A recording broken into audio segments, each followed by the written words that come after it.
नमस्कार मित्रों, आपका स्वागत है विचार और अभिव्यक्ति के इस नए अंक में। पिछले अंक से इस अंक में अंतराल ज़रा ज़्यादा हो गया। मैं कुछ बीच में ट्रैवल कर रहा था और उस वजह से मुझे ये नए अंक शूट करने के लिए समय प्राप्त नहीं हुआ, तो इसके लिए मैं क्षमा चाहता हूँ। और आगे से मेरी कोशिश रहेगी कि मैं नियमित अंतराल पे ये वीडियो बना के डालता रहूँ। आज जिस विषय पर हम चर्चा करेंगे वो है आज जिस तरह की परिस्थितियां विश्व में बन गई हैं और हम देख रहे हैं कि अमेरिका अपनी दादागिरी पर उतारू है, यूरोप उसके साथ है, यूक्रेन और रूस के युद्ध का बहाना लेके तरह तरह के प्रतिबंध लगाए जा रहे हैं, चाहे वो रूस हो चाहे वो चीन हो। बेसिकली निशाना जो है वो एशियाई देश हैं। अभी कल ही खबर आई कि एक रिफाइनरी जो भारत में है और जिसमें रूस की भी कुछ हिस्सेदारी है, उस पर यूक्रेन युद्ध का बहाना लेते हुए यूरोपियन यूनियन ने प्रतिबंध लगा दिया है। हमने अभी हाल फिलहाल में देखा किस तरह इजराइल और ईरान के बीच जो एक युद्ध हुआ उसमें अमेरिका ने किस प्रकार इजराइल की सहायता की। यहाँ पे सवाल ये नहीं है कि सही कौन था, इजराइल सही था या ईरान सही था, लेकिन सवाल ये है कि जिस तरह की भूमिका अमेरिका निभा रहा है और वो भी परमाणु हथियारों के नाम पे कि हम किसी देश को परमाणु हथियार नहीं बनाने देंगे, ये अपने आप में उसकी वैश्विक दादागिरी का एक बिल्कुल सटीक उदाहरण है। अमेरिका ही वो देश था जिसे सबसे पहले परमाणु बम बनाया, अमेरिका ही वो देश था जिसे सबसे पहले परमाणु बम का इस्तेमाल किया नागासाकी और हिरोशिमा में। नागासाकी और हिरोशिमा आज तक उस परमाणु बम के दुष्परिणामों को झेल रहे हैं। आज तक वहाँ पे जो लोग रहते हैं उनके स्वास्थ्य पे उसका प्रतिकूल प्रभाव दिखाई देता है, और जो बच्चे हाल फिलहाल में भी जन्मते हैं उनके ऊपर भी कहीं ना कहीं वो जो रेडिएशन हुआ था उस रेडिएशन का प्रभाव दिखाई देता है। लेकिन सबसे बड़ी विडंबना ये है कि जिस देश ने इन परमाणु हथियारों का इस्तेमाल किया, आज वही देश मानवाधिकारों का सबसे बड़ा चैंपियन बना हुआ है, पूरी दुनिया को मानवाधिकारों के ऊपर सीख देता है, और वो भी उसके दोहरे मापदंडों के साथ। मतलब जहाँ इजराइल और ईरान का युद्ध होता है तो वहाँ मानवाधिकार पता नहीं कहाँ चले जाते हैं, और जहाँ कहीं एशिया में कहीं अमेरिका के हित कहीं नहीं सधते हैं या अमेरिका के हितों में कहीं वो बाधक होता है तो अमेरिका वहाँ पर मानवाधिकारों की दुहाई देने लगता है। हमने देखा है कि उसामा बिन लादेन, जिसे अमेरिका ने ढूंढ के पाकिस्तान में मारा, आज उसी पाकिस्तान की अमेरिका मदद करने में जुटा हुआ है, और अमेरिका को लगता है कि पाकिस्तान आतंकवाद के खिलाफ युद्ध में उसका एक प्रमुख सहयोगी है। तो ये उसका दोहरा चरित्र उजागर करता है। और यही नहीं, अगर हम थोड़ा पीछे चले जाएं, चाहे वो वियतनाम युद्ध हो चाहे वो खाड़ी युद्ध हो, इराक के ऊपर ये कहा गया था कि उसने रासायनिक हथियार बनाए हैं, और उन रासायनिक हथियारों का बहाना लेके अमेरिका ने ईरान में युद्ध किया।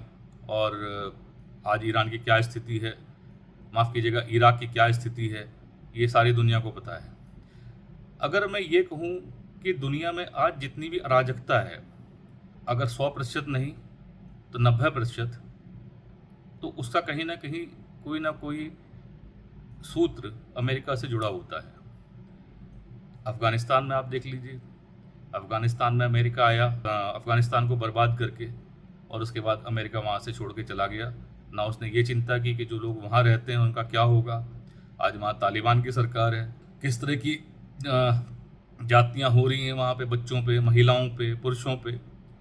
अमेरिका को कोई लेना देना नहीं है, और वो मानवाधिकारों की बात सिर्फ वहाँ करेगा कि जहाँ उसके कहीं हित हैं या उसका कुछ सजता है वहाँ से, तो वो सिर्फ वहाँ मानवाधिकारों की बात करेगा।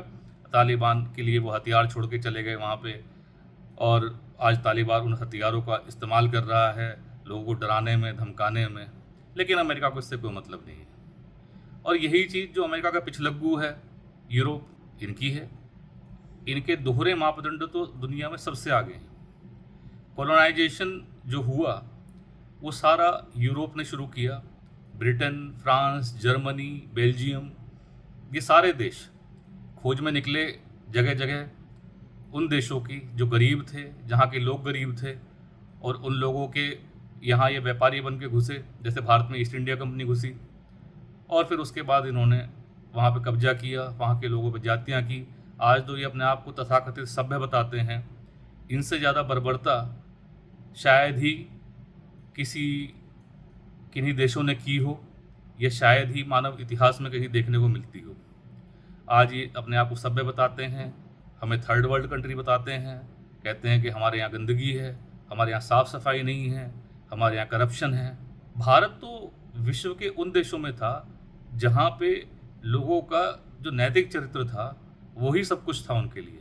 इसको करप्ट किसने किया आके? इन लोगों ने किया। यहाँ की सारी संपदा लूट के कौन ले गए? ये लोग ले गए। और आज ये लोग बात करते हैं कि साहब हम मानवाधिकार के चैंपियन हैं और हम ही जानते हैं कि किस तरीके से साफ़ सफाई रखी जाती है, किस तरीके से नागरिकों के हितों का ख्याल रखा जाता है। लेकिन किस कीमत पे आप अपने नागरिकों के हितों का ख्याल रखते हैं?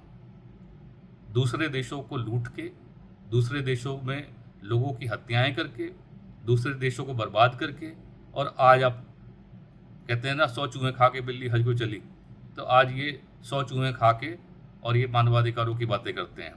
मुझे कई बार ये भी लगता है कि जिस तरीके से हमने पिछली कुछ शताब्दियों में देखा कि कोलोनाइजेशन की एक पूरी लहर चली और यूरोप ने पूरे एशिया को और यहाँ तक कि ऑस्ट्रेलिया में भी वो लोग पहुँचे और वहाँ के नेटिव्स को ख़त्म करके आज वो वहाँ के नागरिक बने हुए हैं। अपने यहाँ के उन्होंने जितने अपराधी थे वो सब बसा दिए वहाँ पे। कहने का मतलब है कि कोलोनाइजेशन जो हुआ, अब एक नए तरह का कोलोनाइजेशन मुझे लगता है कि अब उसकी प्रक्रिया शुरू हो गई है, और ये है आर्थिक कोलोनाइजेशन। आर्थिक कोलोनाइजेशन मतलब ये कि जब आप याद करिए कि भारत 1990 में यहाँ पर उदारीकरण की एक लहर चली थी कि भारत को खोला जाए प्रतिस्पर्धा के लिए, विश्व की दूसरी कंपनियां भारत में आएँ। उस समय इन लोगों को ये भरोसा था कि इनकी कंपनियां यहाँ आएंगी और भारत की कंपनियों को ख़त्म कर देंगी और भारत एक तरीके से इनका गुलाम हो जाएगा दोबारा से आर्थिक रूप से। लेकिन ऐसा हुआ नहीं। भारतीय कंपनियों ने उनका मुकाबला किया और यहाँ तक कि भारतीय कंपनियाँ वहाँ पहुँच गई। तो आज क्या चला है? आज ये चला है कि अगर आप हमारे यहाँ सामान बेचना चाहते हैं तो हम आपके ऊपर टैरिफ लगाएंगे, और टैरिफ हम इतना ज़्यादा लगाएंगे कि आप हमारे यहाँ सामान बेच ना पाएँ। तो देखा जाए, जिसकी शुरुआत इन्होंने की थी कि साहब ओपन मार्केट होना चाहिए, ओपन मार्केट होना चाहिए, आज वो ओपन मार्केट की तो बात ख़त्म हो गई। आज तो अमेरिका फर्स्ट, कोई अपने यूरोप को फर्स्ट कहना चाहता है, और इसको बनाने की पूरी एक दौड़ सी चल पड़ी है। अमेरिका ये कह रहा है कि हम 500% टैरिफ लगा देंगे, हम 1000% टैरिफ लगा देंगे। अगर अमेरिका की कंपनियां दूसरे देशों में जाके कमाती हैं, चाहे वो कोको कोला है, चाहे वो मैकडोनल्ड्स है, पेप्सी है, तो अमेरिका बहुत खुश है। लेकिन अगर भारतीय कंपनियां जाके कमाती हैं तो अमेरिका को दिक्कत है, उसके ऊपर वो टैरिफ लगाता है। और ये है अमेरिका की आर्थिक दादागिरी। और यही हाल यूरोप का है। अभी यूरोपियन यूनियन के सचिव ने ये कहा है कि अगर यूक्रेन और रूस का युद्ध नहीं रुकता है तो वो जो देश रूस से क्रूड ऑयल खरीद रहे हैं उनके ऊपर प्रतिबंध लगाएंगे। तो मतलब ये है कि यूरोप जो गैस यूज़ कर रहा है रूस की, वो तो बिल्कुल ठीक है, उसमें कोई दिक्कत नहीं है। लेकिन अगर भारत जैसे देश जिनके पास क्रूड ऑयल नहीं है इतना, तो या तो वो क्रूड ऑयल खरीदें महंगा अमेरिका से, या कोई अल्टरनेट ढूंढें उसका, लेकिन वो खरीदेंगे रूस की गैस, उसमें उनको कोई प्रॉब्लम नहीं है। यही इनके दोहरे मापदंड हैं। और मैं बताना चाहता हूँ कि इन लोगों की जो मंशा है वो मंशा है दोबारा से पूरी दुनिया को आर्थिक रूप से गुलाम करने की। सिर्फ इनकी ही आर्थिक तरक्की होनी चाहिए, सिर्फ यही आगे बढ़ने चाहिए, और बाकी सारे जितने भी देश हैं, चाहे वो अफ्रीका के देश हैं, चाहे वो एशिया के देश हैं, वो इनके पिछलग्गू बने रहें। तो दोस्तों, इसी विचार श्रृंखला में मैं एक नई श्रृंखला शुरू कर रहा हूँ जिसमें अमेरिका और यूरोप के जो दोहरे मापदंड रहे हैं इनके ऊपर मैं अगले 2 या 3 अंकों में आपसे सिलसिलेवार चर्चा करूँगा। और मैं ये आपके सामने रखूँगा कि किस तरीके से अमेरिका ने इस दुनिया को नुकसान पहुँचाया है। ना केवल दुनिया को नुकसान पहुँचाया है युद्धों के माध्यम से, बल्कि देशों के जो नैतिक मूल्य थे उन नैतिक मूल्यों को भ्रष्ट करके, वहाँ की संस्कृतियों को ख़त्म करने का प्रयास करके। तो आने वाले अंकों में आपसे इस पर चर्चा होगी। आज के लिए बस इतना ही। आपका बहुत बहुत धन्यवाद। कृपया अपना प्यार बनाए रखें। विचार और अभिव्यक्ति के प्रत्येक अंक को देखें, लाइक करें और चैनल को सब्सक्राइब करें। आपका बहुत बहुत धन्यवाद।